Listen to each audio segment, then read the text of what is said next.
विटप मर्म एक अत्यंत महत्वपूर्ण मर्म स्थान है जिसका सीधा संबंध रिप्रोडक्टिव सिस्टम से है और ये कहा जाता है कि यदि विटप मर्म पे आघात हो तो व्यक्ति में नपुंसकता और जो सेक्स की कमजोरी है वो ऐसे लक्षण पैदा होते हैं।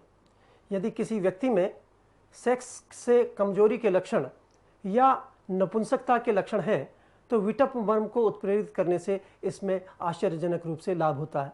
ये क्योंकि जो मर्म स्थान है वो इनग्वाइनल रीजन में होता है और जहाँ पर हमारे जांघ और ट्रंक का जोड़ होता है उस स्थान पर ये विटप मर्म होता है।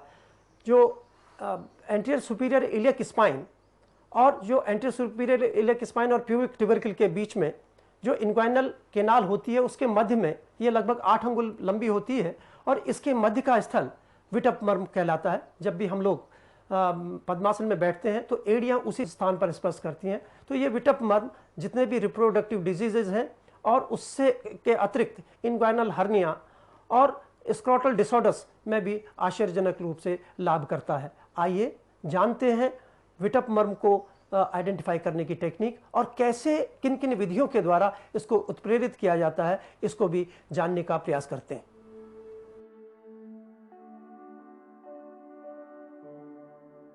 विटप मर्म जंघा और धड़ के संयोग स्थल पर स्थित होता है। इसको जानने के लिए हमको पद्मासन में बैठना चाहिए और पद्मासन में बैठते समय देखते हैं कि जो दायां पैर है उसकी एड़ी बाएं ओर के विटप मर्म पर होती है।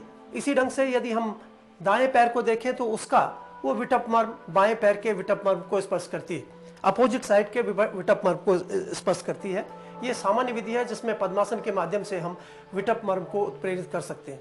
विटप मर्म को जानने की दूसरी विधि है जो एंटीरियर सुपीरियर इलियक स्पाइन हमारे यहाँ पे होता है और प्यूबिक ट्यूबरकल।